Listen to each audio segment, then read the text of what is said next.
So, lima. Dua. Sige. Okay. Stand up and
one. So I know a familiar bonding activity with basically Thursday or taking congratulate ko. So I have here 7 ka po question.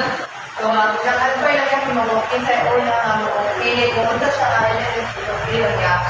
Saluyan na na yung question niya. Kung maka-answer mo, so mamili mo kung ano ba i-take kaya hindi mo sa answer, pwede mo fill ang answer. So, wala siya. So, ako lang itong kay nato pag-tuloy. So, pag-answer lang mo.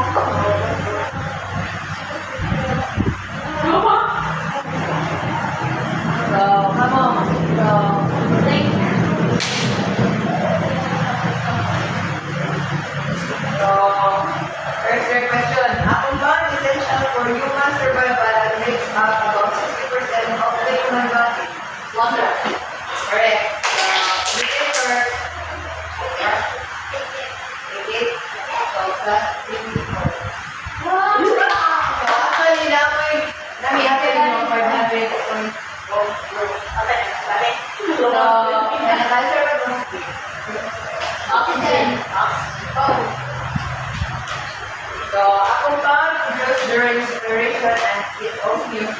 in photosynthesis? Ano na ito? Is that your final answer? Ay, sabi. A compound produced during respiration and it also used by plants. Correct. Take it or take it? No, minus 100. So, ang other group bakit ang smoking?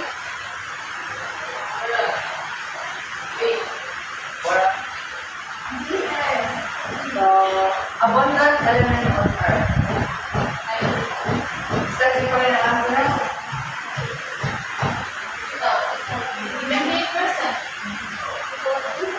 No. Answer is oxygen. So, what's the matter? You take or you take it or take? Minus 150.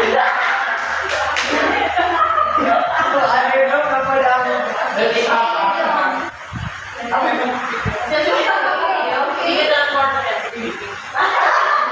So, ang inyong question is, element, essential for the formation of bones and teeth. Right answer? Yes. Right. So, you take or take it? Last 30. So, kay like, carbon. Abundant element on atoms. Nitrogen. Nitrogen. So, you take or take it? So, yan yun. Last 50.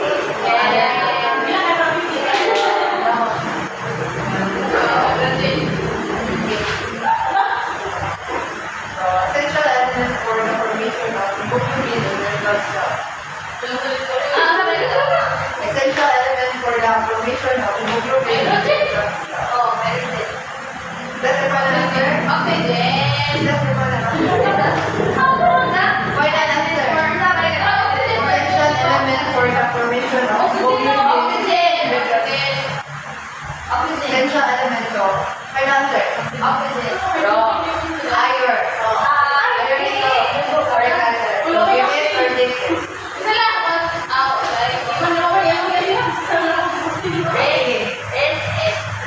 Tinatagay mo. So, plus 200. So, ako. Talasa. An element is known for its high conductivity and is commonly used in electrical wiring. An element is known for its high conductivity and is commonly used in electrical wiring. Final answer. Correct. Take it or take it. Naman. Take it or take it. Take it. Take it. Minus 300. So,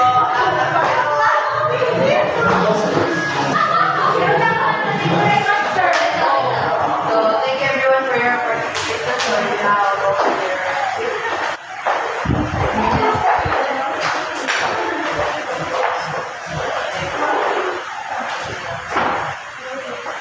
Okay, class, based on our activity that we conducted earlier,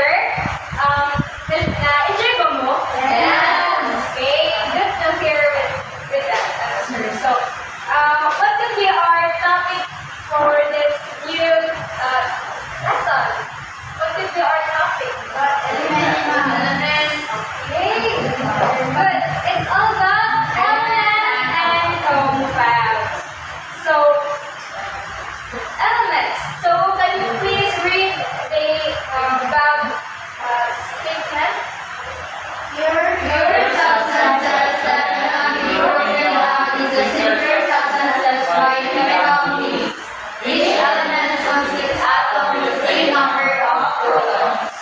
Okay, so it states there that it is a pure substances that cannot be broken down into simpler substances. So, elements are made up of atoms. So, that has a same number of protons. Then, of course, proton is the number of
weight opposite charges. So, for example, hydrogen, a water molecule, so H2O, so composed of hydrogen and oxygen element using a covalent bond, a vital for all known forms of life and has a total number of protons of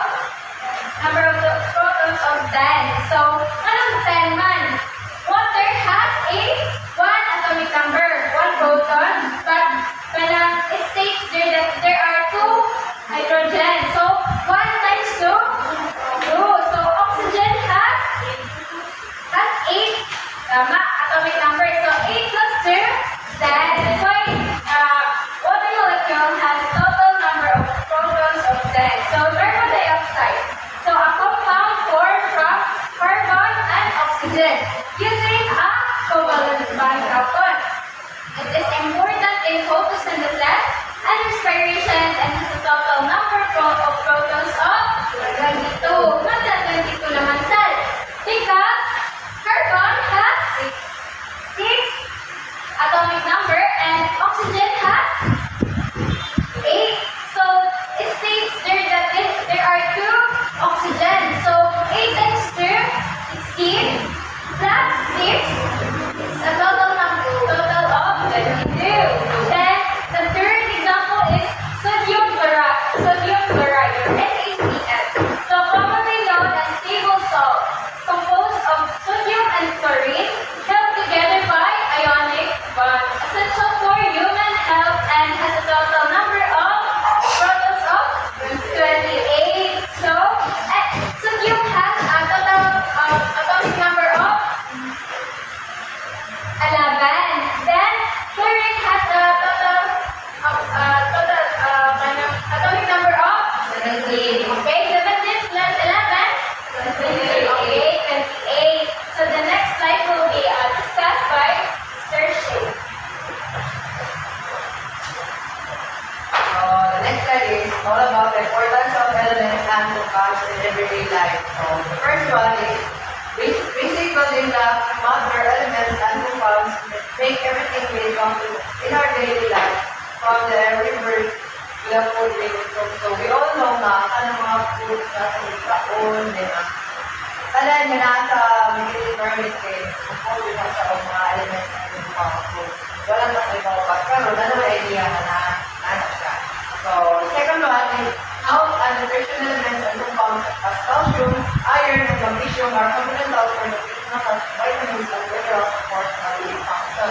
So, naanin siya person po sa mga dinisin na food. So, we all know that how nagkaroon siya galon, mga meat, na siya ang pagkita natin. So, the third one is household products. Cleaning agents, detergents, and personal care products are compounds designed for specific purposes, ensuring hygiene and sanitation. So, kanina ito mga gamit ko na ito di lang sa pangluto, but sa mga personal hygiene like alcohol, mga soap, other mga products. So, the fourth one is energy resources compounds like hydrocarbons found in fossil fuels provide energy for transportation, heating, and electricity generation like that. For example, ganiha na sa pag-power ng conductivity of electricity. So, wala siya operate sa example of elements that we found in our periodic table.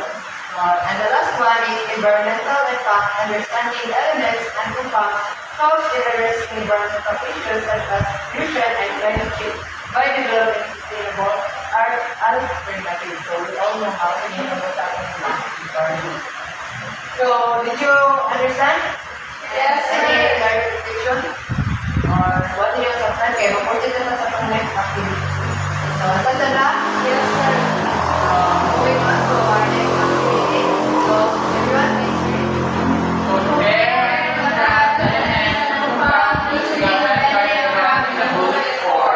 So, I have here yung blanco na kanakuan. Dili lang yun yung suwat katumbok na group. Wala niya na. Dili niya yung very important.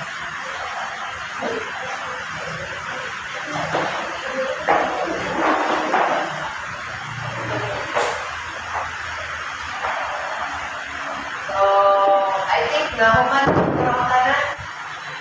Answer na. Answer. Okay, thank you. So, let's try to check if your answer is correct, bro. So, what are the relation? Okay, kapaya sa elements of compound. So, they are both pure substances. Your answer here, both group are correct. Element, also a pure substance, same with compound. There are compounds with compounds. So, I think you already are quiz. Yes, sir. Nakapagdali ay kuhan. So, in test 1, to identify the substance or elements or compounds, write your answer on the space provided and so, write on in your give or say, mga given Yes. So, while test 2 is write at least 5 sentences of essay about having personal experiences or examples of importance of elements and compounds in everyday life. So, what they have, okay. So, without start.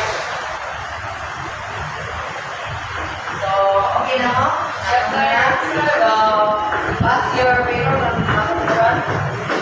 So, front is your short collect your So, thank you everyone for your participation. So, the next or international activity is lead by So to extend your knowledge about elements and compounds class, I want you to design your own 3D model of elements and compounds that accurately representing the arrangement of atoms and bonds and label the elements present using recyclable materials. So same groups as what kanang inyong gikan ganyan sa mga activity. So you'll be graded by this criteria. So creativity, 20%, originality, 30%, accuracy information of the model, 50%, a total of 100%. So this is a sample of a 3D model kana siya class. Then source tutorial videos para naano mo yung So I think that's all. Goodbye and thank you, class. Goodbye and thank you, teachers. May balong natin.